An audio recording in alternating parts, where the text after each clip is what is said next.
Good morning.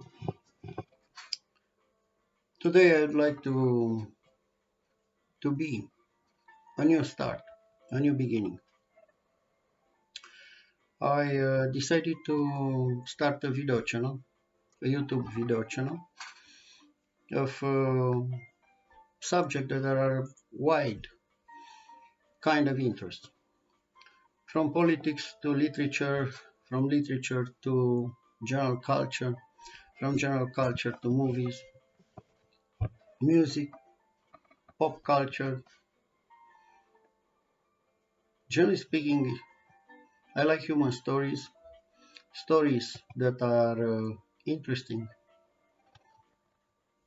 for different people from different countries, of different races and religions, stories that they might unite us,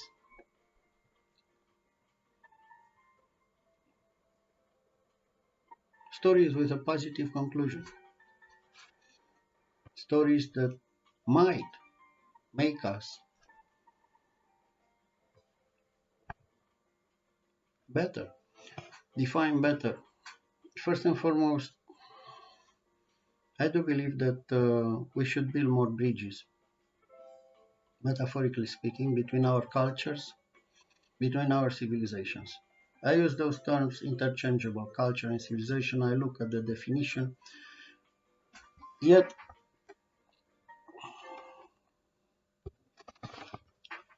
I use them loose and interchangeable. Today I'm gonna talk in my first video about something important. The title of this speech, talk, debate, discussion will be Do Not Disturb My Circles. No, I didn't say that. It's an old saying. Actually, the original saying is in Latin, Noli turbare circulos meos. And in simple English, this means do not disturb my circles.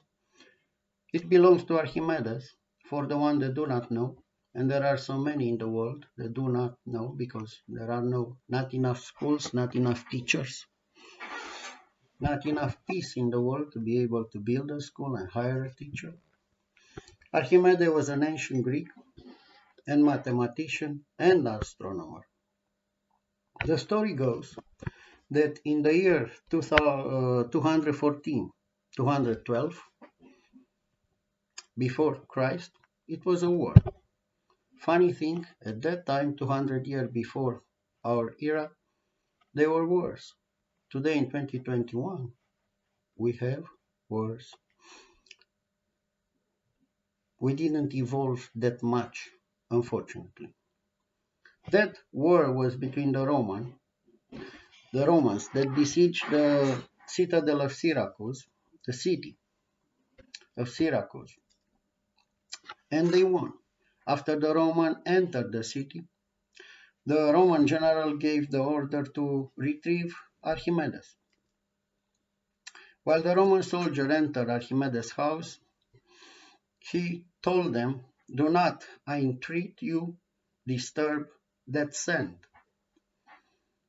Where is the sand in this story? Well, in that time they didn't have those very fancy and beautiful and intelligent kind of drawing boards that the architects are using today or the mathematician, not even the black board with chalk that I had in the school in good old times.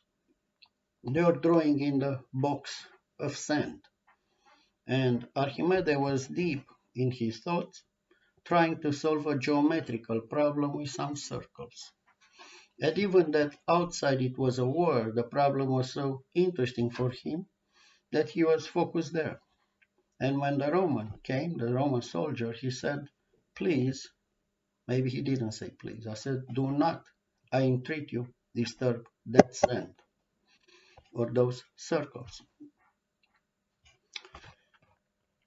Yet the Roman soldier, even that he has order from the general to retrieve Archimedes, not to kill him, for reasons that there are deep in history, He killed Archimedes, took his swords out and killed the mathematician. From this old story I have two conclusions. Maybe there are many more, but my conclusions are like that. It is an obvious metaphor about brute force against science, a sword against some circles drawn in the sand, an intellectual problem to be solved for the good of humanity. And there is a second conclusion that is close to my heart. I wonder myself what kind of language did they use.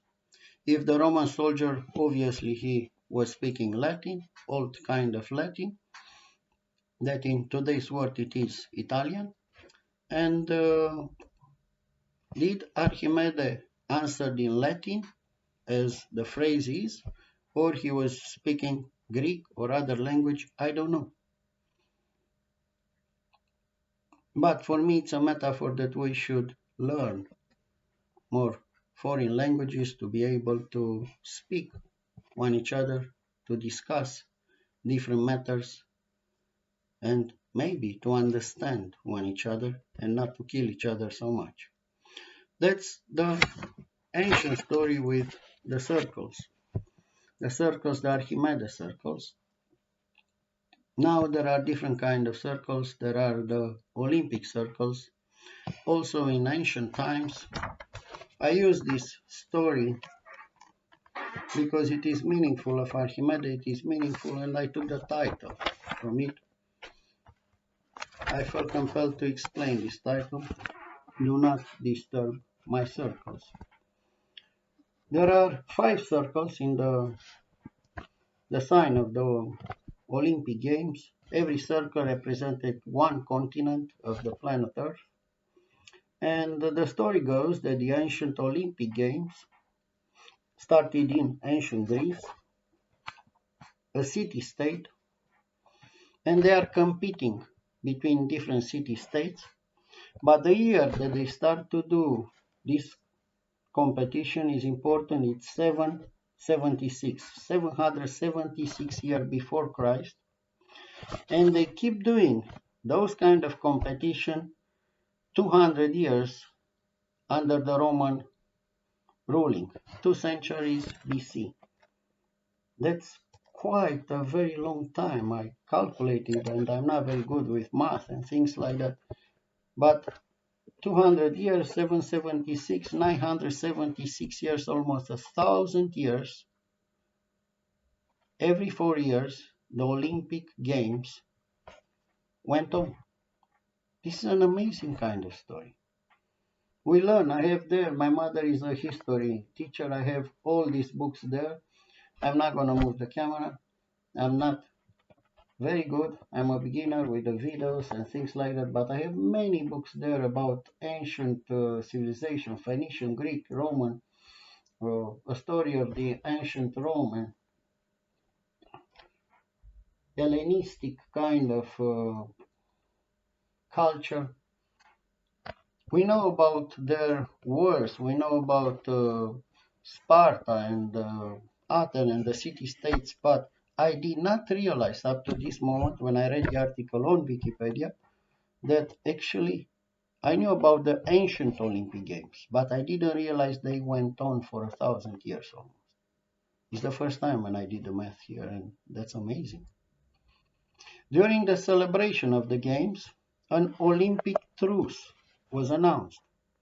We talk today in 2021 and in modern times, not only today, about an Olympic truce. It was the time when the war stopped. It was time out. We kill each other enough. Let's compete in sports. Let's take a short break, because there were 2 weeks or something like that, a number of days. And the Olympic truce was meaningful as the athletes and the religious pilgrims, the people that are going the pilgrimage, could travel to their cities to assist the games safely. The prize for the victors were olive leaves wreath. Hence, even today, the symbol is important, the olive branch. Yes, in the spirit of the truth, even in those times, they were political tools. The games were political tools for different kind of interest. That's true. I read about that, I have to say it, yet the meaning of the ancient games is more important than that. Then the story goes, as there were the modern Olympic Games, and they were founded, as many people do not know today, because of the TV, because of so many modern Olympic Games that took place already, the Baron Pierre de Coubertin. And he was the founder of the International Olympic Committee, the famous IOC, in 1894. Again, this came as a surprise to me as being modern. I thought it is after 1900, yet it is before 1900, 1894. The founding the International Olympic Committee, IOC, led to the first Olympic Games in Athens. That makes a lot of sense as it is a Greek tradition, in 1896, 2 years later. And since then, they were held every 4 years, as we all know, as the Summer Olympic Games, and every 2 years in between as the Winter Olympic Games. Another told story. I like this, and I did took the expression from PBS, well-known American news outlet. Undertold story is the Paralympic Games. I knew about them, but not that much. And I read an article on the internet which is not very long and I think is meaningful. Quote unquote, we want to change public attitude towards disability, celebrate the excellence of Paralympic sport, and to enshrine from the very onset that the two games, the Olympic Games and the Paralympic Games, are an integrated whole. They are together. That is a statement from Lord Coe, that was the head of the London Olympic organization or something like that here. What is important is 1960, this is the modern time, 1960, when the first parallel games took place, parallel with the Olympic Games. That's the meaning of the name, Paralympic, parallel. Yet the story started earlier in 1948, and that's an important story, when a gentleman called Ludwig Guttmann was determined to promote rehabilitation from the soldiers, 1948, after the Second World War, for the soldiers of the World War II. And he organized some competition between several hospitals. And that competition coincided with the London Olympics. Originally known as the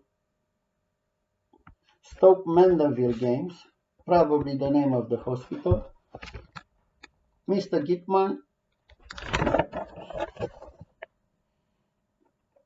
decided to make this an annual sport event. Over the next 12 years, Mr. Guttmann and others continued that efforts to use sport as an avenue for healing, and indeed it is.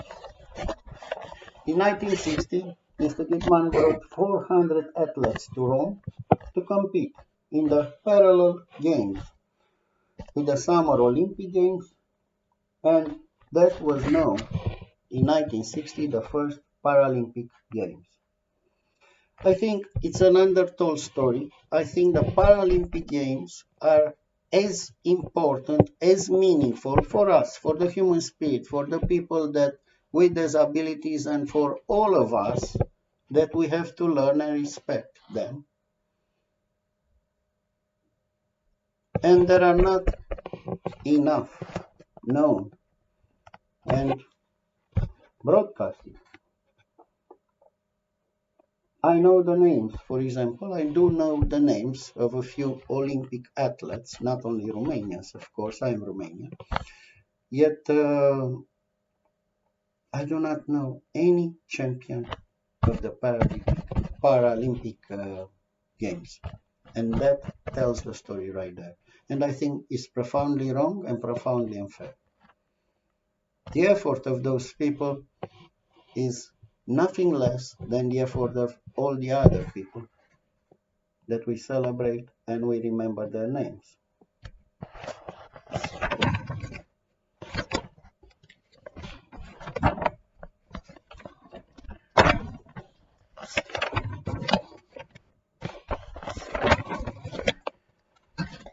Then we come to the story of the modern Olympics that, as we all know, in this time, 2022 today, but it was much discussed in 2021 during this year about Olympics, boycotts, politics, more politics, geopolitics,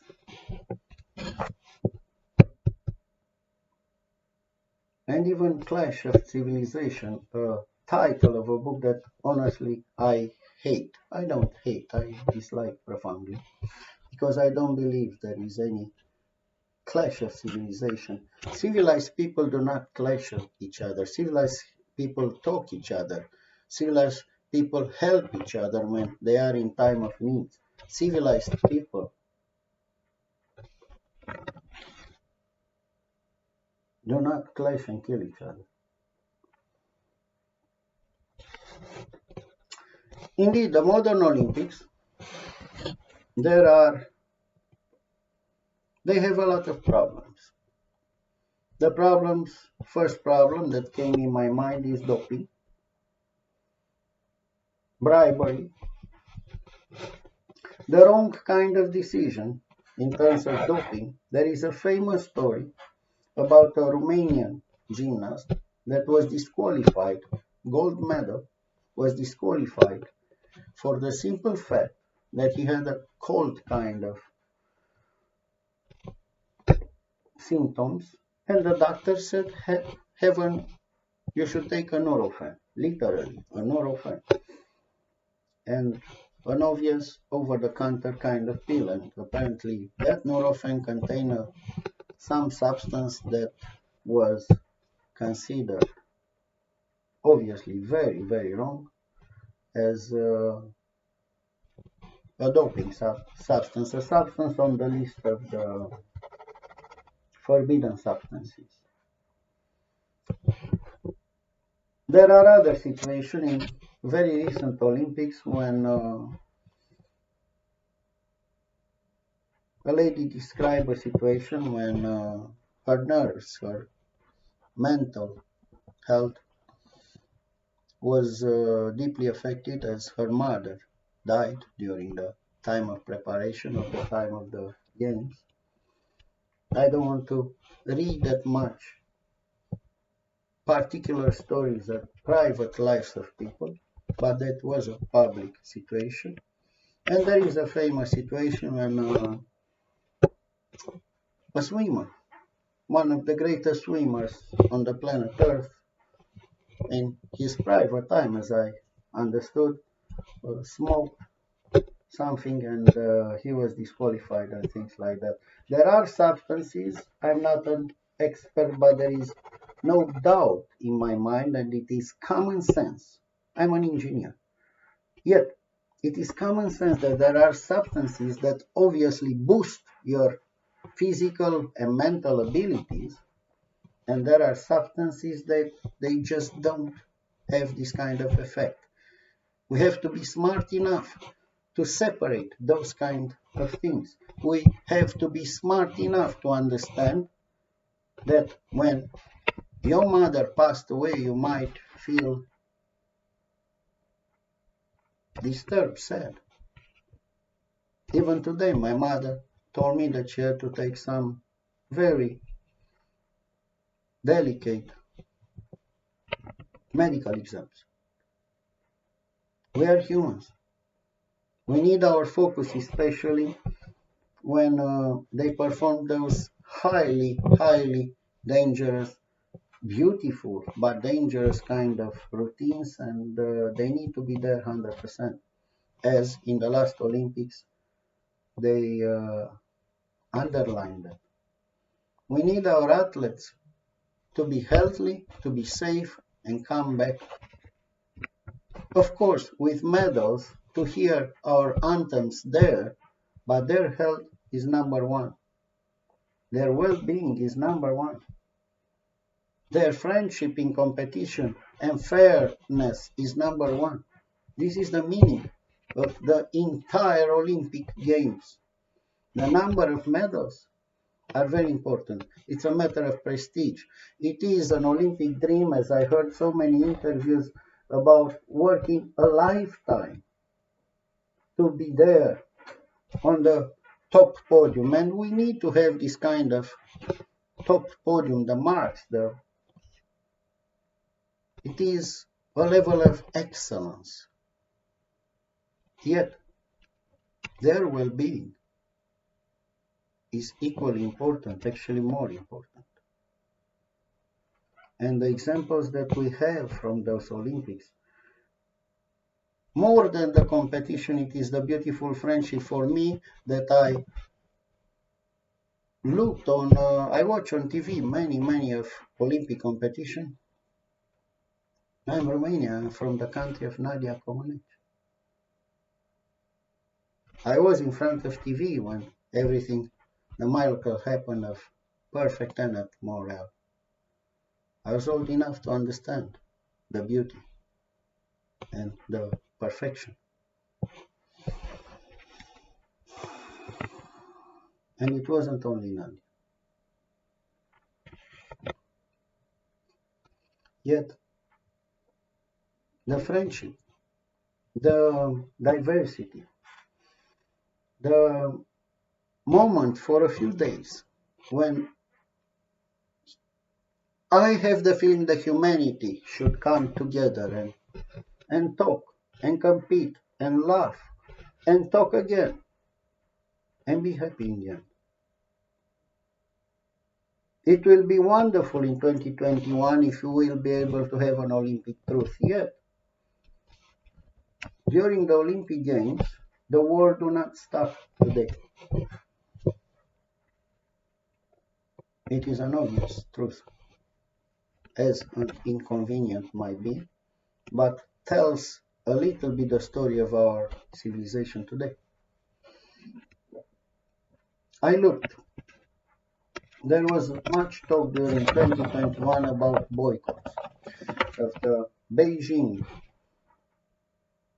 Winter Olympic Games for important reasons, apparently. No, not apparently. Important reasons, human rights abuses in China.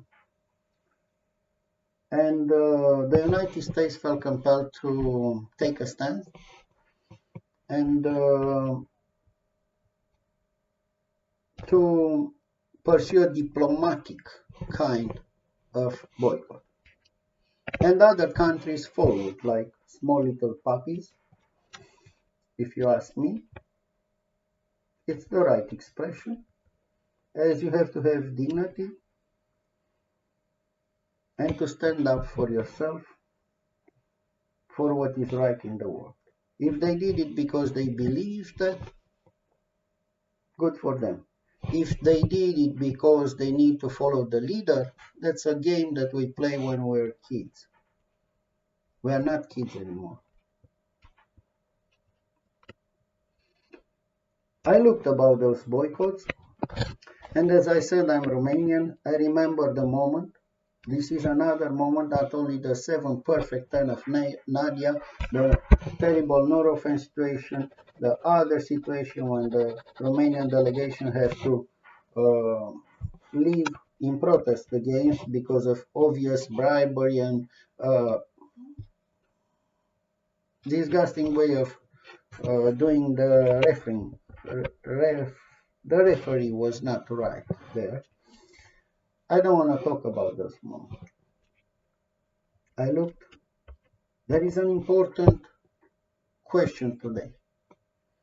How much the Olympic Games, as in ancient time, are used for political purpose, for political propaganda, for political showcase to the world, and how much the Olympic Games, the idea of the Olympic Games of Pierre de Coubertin and the ancient idea that went for 1,000 years almost, every 4 years uninterrupted, as much as I read, might be used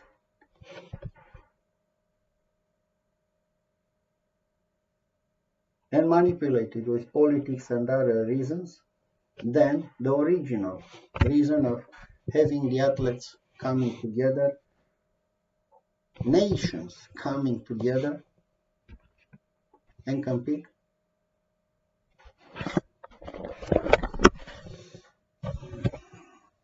And that's an important debate, an important debate for today, an important debate that we can take our conclusion from the past.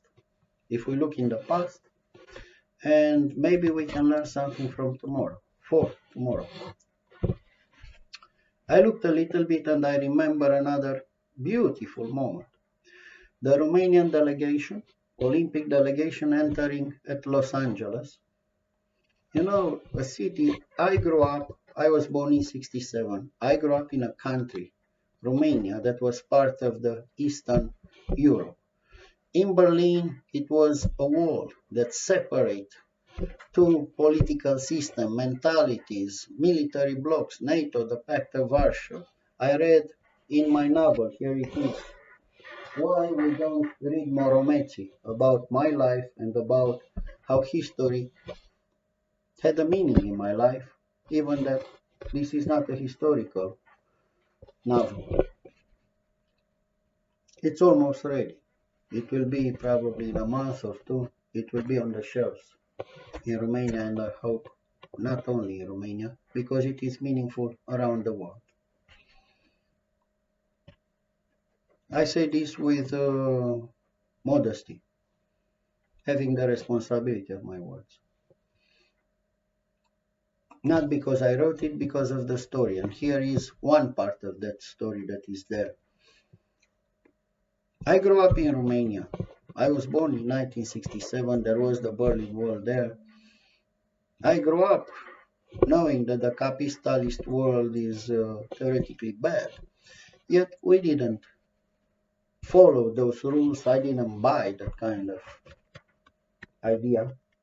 We grew up with rock music and a lot of beautiful things. Even I thought uh, everything that comes from America is beautiful, which at that time it was obviously a land of the free, home of the brave, a country where human rights were respected, and if a man goes there and work hard, he can build something for himself, make something for himself. That is the country that self-made made the expression, coined the expression self-made man. I learned English in school since my second grade. And by the way, all my education, 18 years, 6 years of university, they were free. I didn't pay a dime for my education. I'm proud of that. I'm really proud of that. It is important to be able to educate yourself without breaking the bank or taking a second loan or a mortgage. It is important. And What I'm trying to say that Los Angeles for us, that we are not in the communist country, we are not allowed to travel freely. Have to have a file to make a lot of to the Communist Party there, and Ceausescu and the city police will look and they will ask if you are coming back to your country. Why do you want to travel? I don't know, in Western Germany. Do you want to speak with a spy? Do you want to betray your. No, I don't. I just want to go and visit. And Los Angeles was a mythical place. And yet, on the other side of the Iron Curtain. And yet, when Romanians entered that stadium, it is on YouTube, you can look. Maybe I'm going to put a link. When the Romanian delegation entered that stadium, to my surprise, the entire American stadium stood up and they have applauded the Romanian athletes and the Romanian delegation. Minutes and minutes of ovations. Why? Why did I do that? Because of the beautiful, amazing 140 years of friendship between the Americans and the Romanians? Possibly, but not only that. There is a deeper meaning than that. All the other countries from the Eastern Bloc boycotted that Olympics, and they didn't send the athletes there. Their athletes. Why? Because of geopolitics, because of the Eastern Bloc was fighting the West, and the West was fighting the East. That's how I go.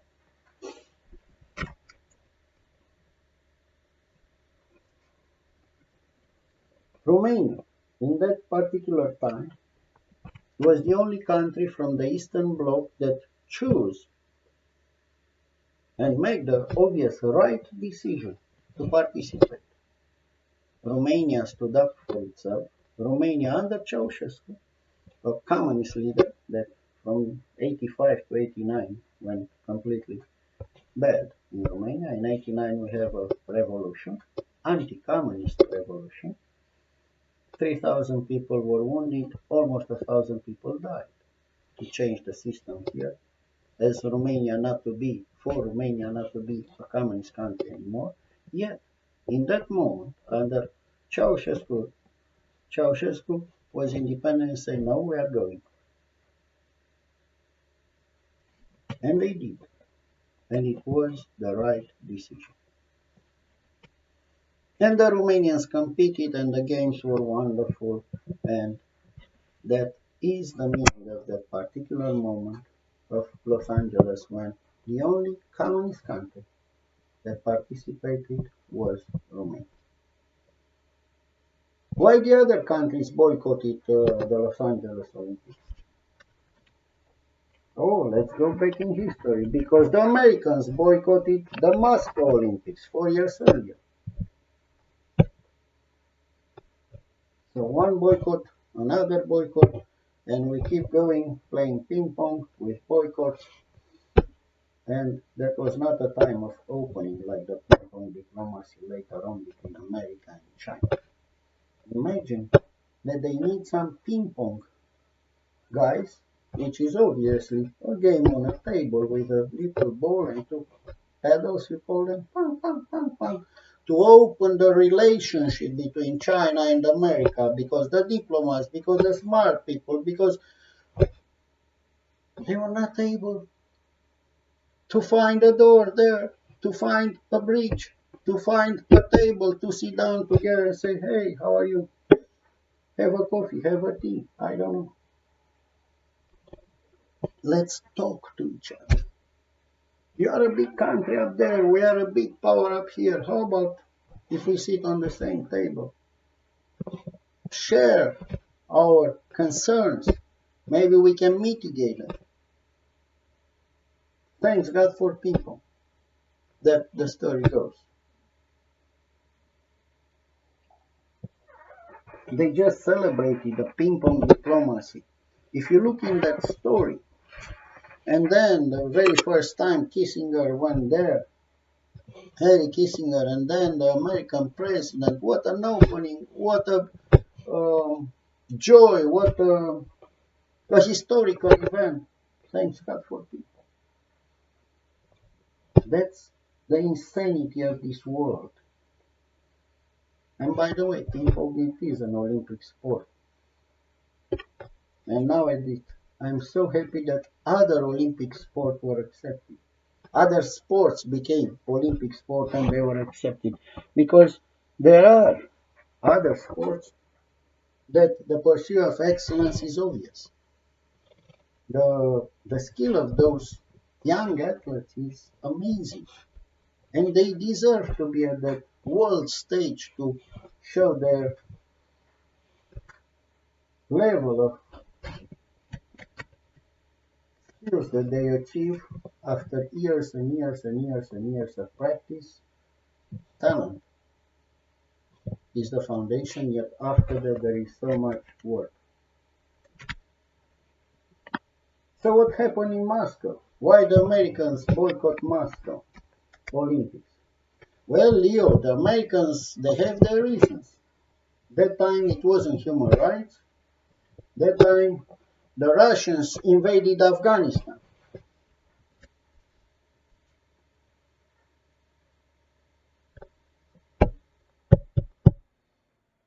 So a war boycott the Olympics, an invasion. Was it the right decision? I don't know. I looked on the internet a little bit about some answer about that.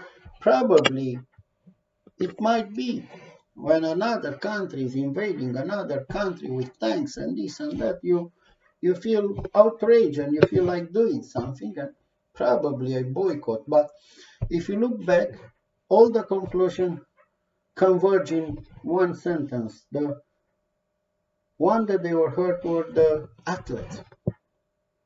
That they were not able, they train for 4 years, for 8 years, actually they train all their life. If I start today and I train myself 4 years, imagine that I'm younger than I am today and I do have the skills. Well, I don't think in 4 years you can be at the level of an Olympic athlete. I need takes more years than anyway. The athletes were the one that they were not allowed to compete, and they are. I saw some interviews. They are hurt and sad till today. So even that on a political level or a geopolitical level seems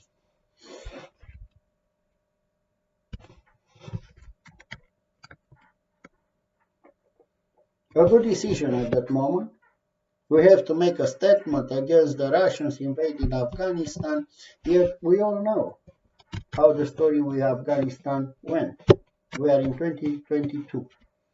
If you look at the story of Afghanistan today, that's another kind of talk. I'm not going to go there because it will take me another hour and probably 2 hours. Yet, one thing, it's clear and undeniable. The boycott of the Moscow Olympic did not stop the Russians to enter and invade Afghanistan. The Stinger kind of missiles and the help, the billions of dollars that they helped the Mujahideens to put down the helicopters and the Russian place and this and that, and then 10 years later the Russian left, and then it was a civil war, and then we are today, as we all know what happened. As they said in a movie, we fuck up the peace. Beep, excuse me, but that's one conclusion from Charlie's work, a movie about that. And then extremists and terrorists found safe ground there. And then the Americans have to invade, and here we are today. And later on, Americans have to leave, and here we are today. What all of this story has to do with the Olympics? with the athletes that they compete. What is the motto of the Olympics? Higher, faster, stronger, and together. So meaningful. I put there in. I have a small cottage between the hills, 120 kilometers here. I make a circle because I love the hippie thing when I was younger. The music mostly. I mean the music for sure, and it was peace, love, happiness, and then I put there respect of for work. They did the same thing. It is stronger, faster, and higher, and but together is important because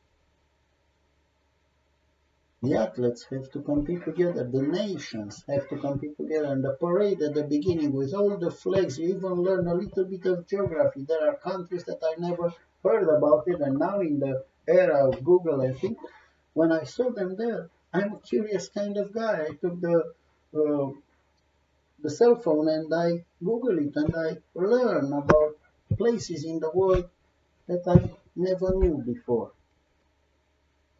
So there is an educational side to the Olympics.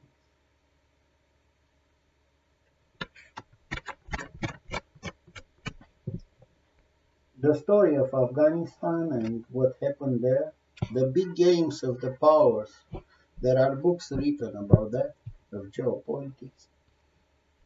Should they have in the end nothing to do with the Moscow Olympics?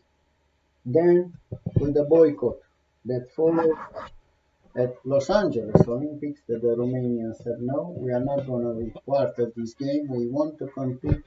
We want to be at the Olympics, and that was the right decision for the Romanians again and again and again.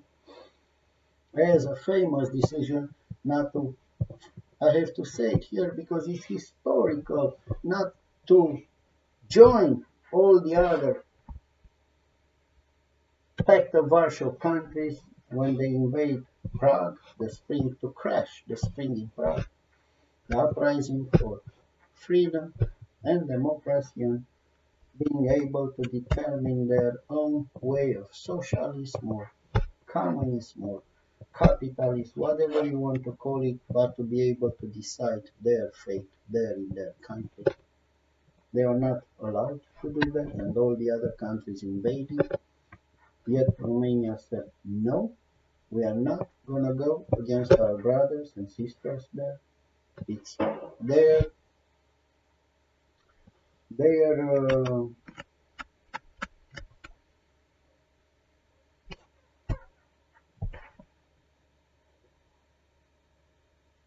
it's their right to determine what they are doing. That was an immense moment of dignity and courage in the history of Romania. Then, at Los Angeles, Romania went there. What happened when history and actually not history, politics. Politics. What happened when politics and geopolitics and mixed with the Olympic Games? We have in history a terrible example, which is Munich. I learned it from the movie, not from the actual games. If I'm not mistaken, it was 1972. You check it yourself.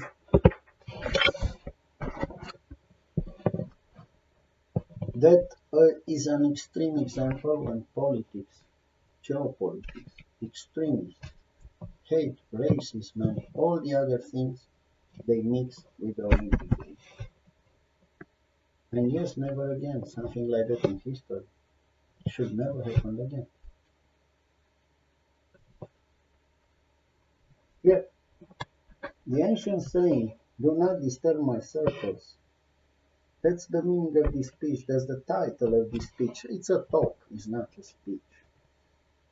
It is about don't bring your geopolitical games, yes, geopolitical wars in the Olympic.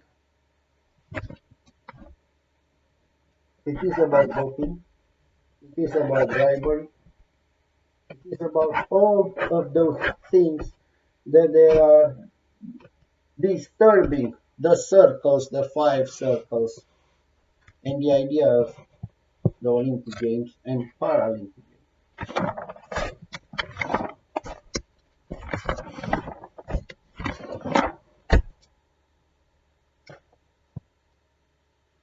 In a few days, we have the Beijing Winter Olympics. That will be the 24th Olympic Games. There are only a few days if you look. With all the discussion on TV, on CGTN, on CNN, around the world, and when you look on Google, you realize that it's Friday from February the 4th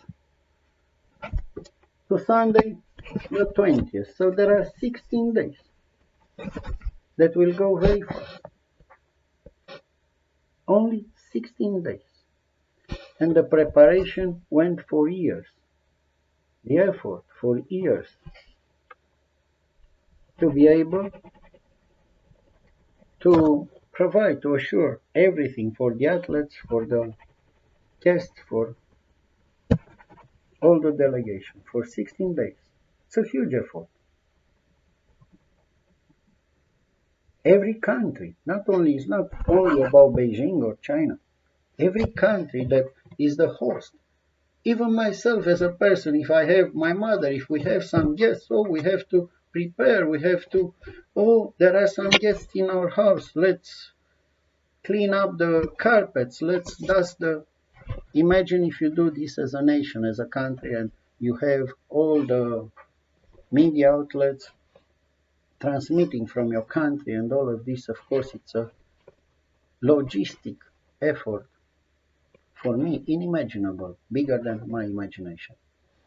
Because I never participated in something like that, I can only imagine. Yeah, what is important, there are 16 days. The obvious question is, can we allow 16 days in the world, on the face of the planet Earth, to be 16 happy days, 16 meaningful days? Can we allow the Olympics to be actually the Olympics and about the Olympics? Yes, of course, if you build, I'm a construction engineer. If you build a beautiful city for the athletes, a beautiful skating rink, that's excellent. Show it to the world. You did something good. Maybe somebody will take example, and maybe we can finish our skating rink here, which I learned how to skate. I did a little bit of hockey when I was a kid, and I'm grateful and happy now that I'm 54 years old. It's important to have the Olympic stadium and the entire base for the Olympic movement. It's like 20 minutes walking from my house, my apartment here. I was fortunate enough to be born, to have an apartment and live this. No, it's not a rich area or something like that. It's just a coincidence, a happy coincidence in my life. And because of that, I was able to go there and swim.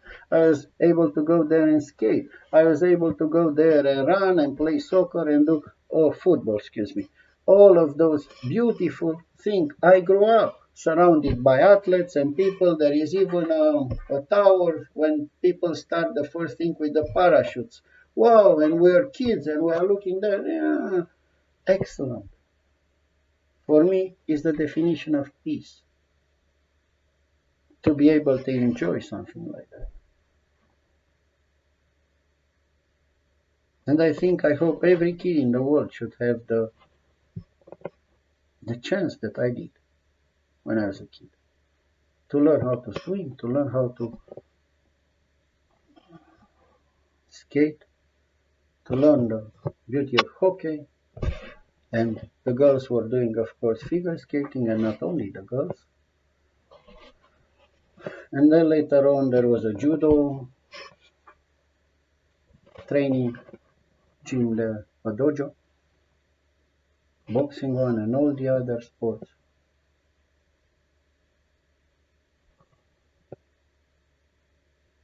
There is a lake where Romanians trained and won so many medals.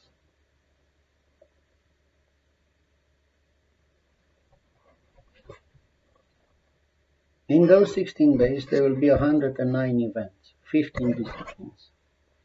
And yes, it is a history-making event because the first time in history, the same city, Beijing,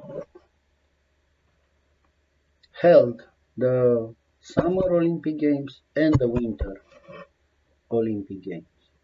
It's the first time. I lived many years in Calgary, in Canada, province of Alberta. Calgary was known in Romania when I emigrated there, was known for one thing.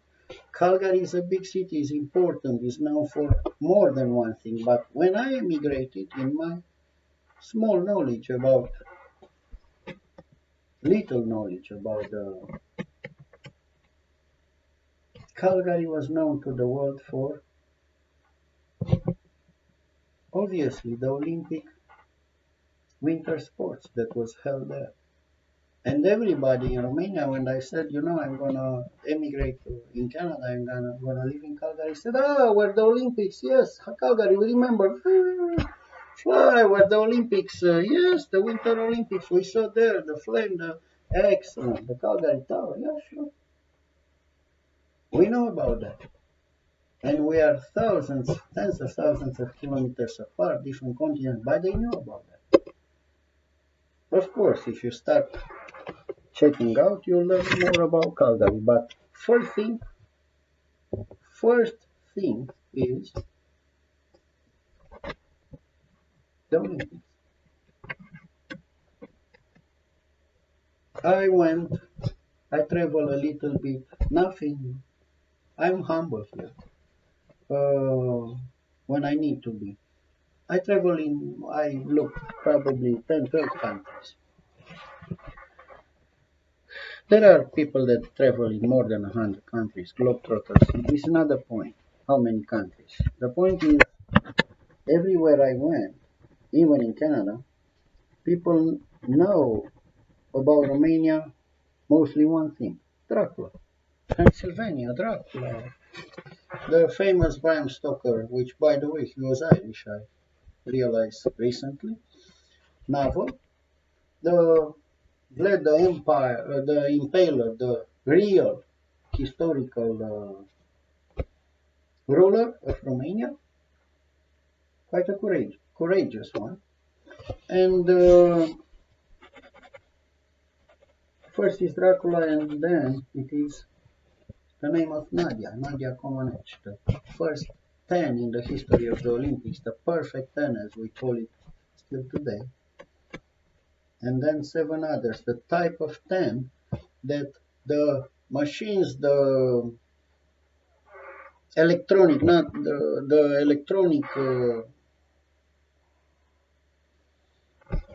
pieces of equipment that they are showing, they are not ready for it.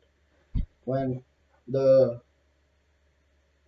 mark came there, it was 1.0 because they didn't know how to write 10 there. Nobody had a 10 up to that particular moment. I know exactly 1976 more. And I told this story many, many, many times, and it's important. I'm gonna tell it once again because it's meaningful and important. Very few people around the world do know the name of the president of Romania. Maybe they do, maybe they don't. I don't know the names of presidents in certain countries, and I apologize for that. I should know more. We should learn more about one country and another, about our cultures, about what is good in our countries. Very few do know the name of the Prime Minister of Romania 10 years ago today, or in 1976. I don't know the name of the Prime Minister. I know the name of the President. It was Ceausescu. The Prime Minister didn't really count because Ceausescu was the one who was in charge. Anyway, millions and tens of millions, if not hundreds of millions of people around the world do know the name of the Olympic champion, the Olympic as the first time. And I'm not talking about educated people, people that they are deeply interested in the Olympic movement or in the games.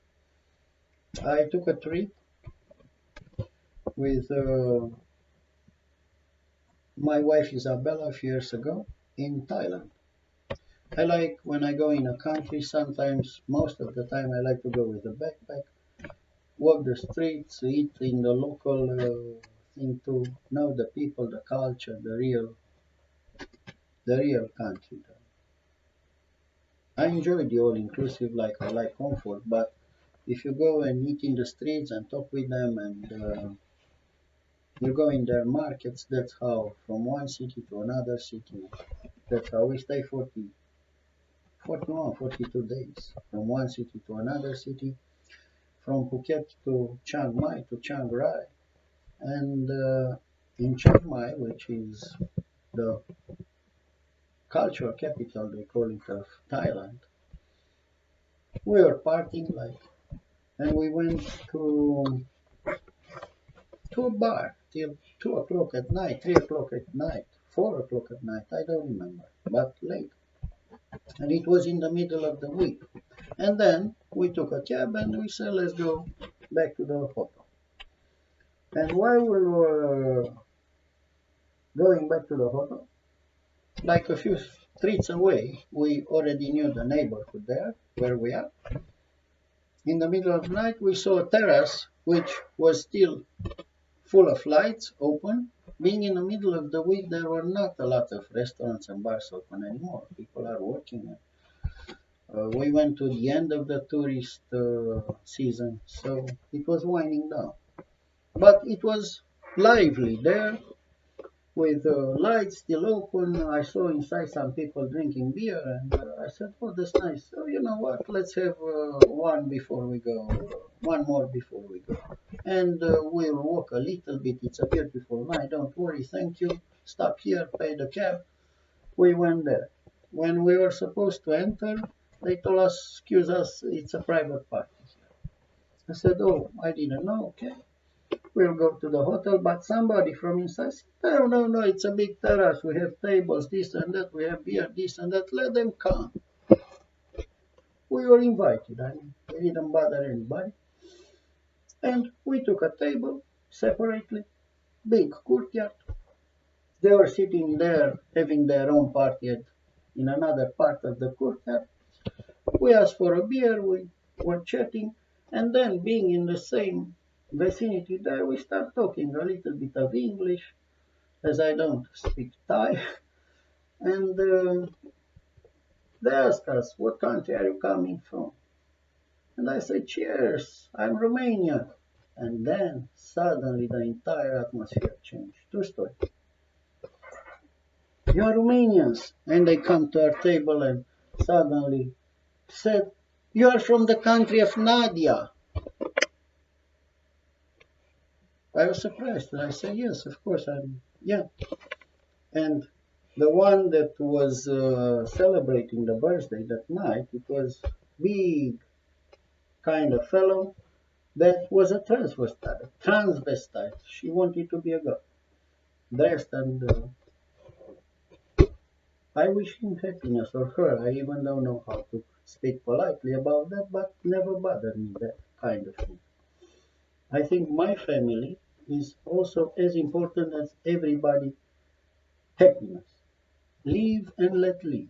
It's important for me, this kind of mentality. So we had a great night and a great conversation. That was not an issue for me. And Kemi said, you know, since I was a kid, I wanted to go in the to do gymnastics, but my parents didn't have enough money to send me to training and buy the equipment and pay the teachers. But I saw Nadia there, and because of her, I wanted all my life to do gymnastics. And that was a guy tall like 190, big, strong, dressed like a woman, but in her heart, Nadia had that kind of influence on her. And that is a story from a small neighborhood bar in Chiang Mai in Thailand, like 4 o'clock at night or something like that. That's the power of the Olympics. That's the power of excellence. That's the power. The true ambassador, I always said, the true ambassadors of of all the nations, the countries are those amazing people that can make a difference in our common humanity. Set up an example that generation after generation after generation is still respected, cherished, followed.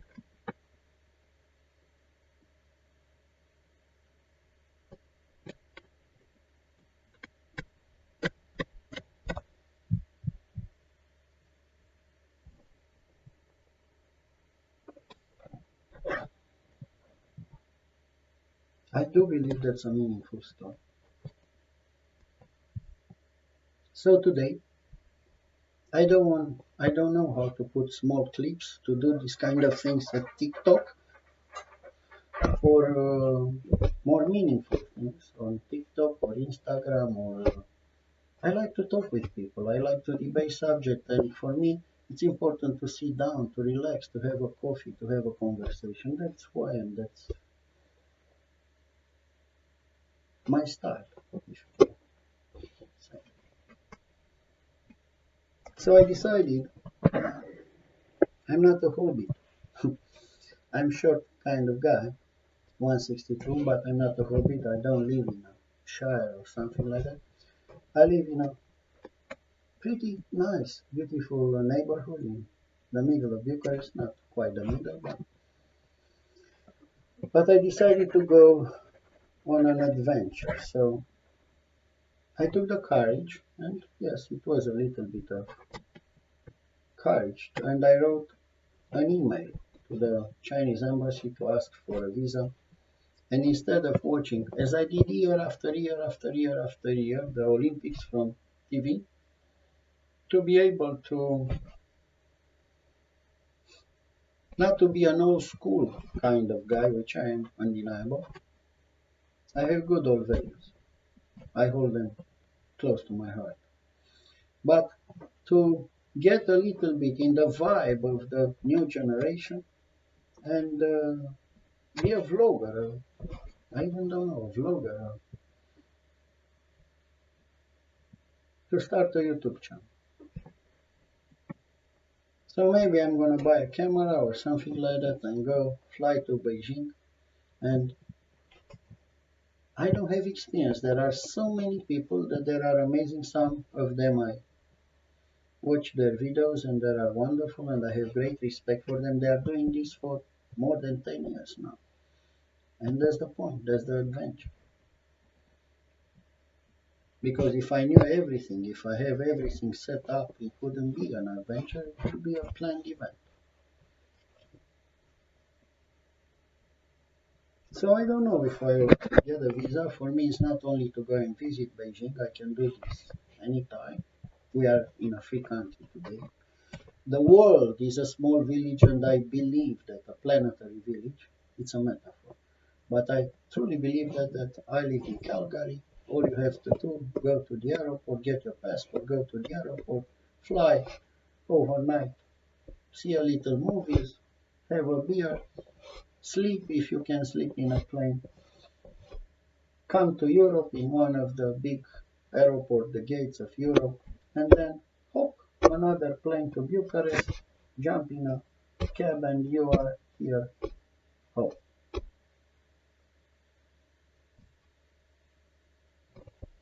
So it's not at the time of Magellan or Columbus when you go with the ships of those great explorers that they took so many risks and effort to find different places. Now you go to the airport, you get a visa if you need. You don't get, make sure you vaccinate. I have 3 vaccines, all of them absolutely. There is no if or you need to be vaccinated. And take a plane, you go there, you visit.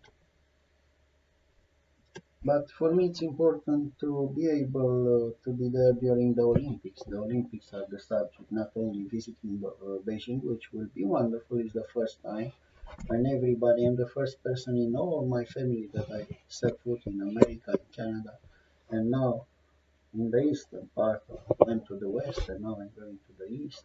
I might go to the east. Yet, the Olympics, the Olympics, the Olympic atmosphere, the Olympic stories, that should be the subject of my trip. And thank you for listening to me. I wish you a great, great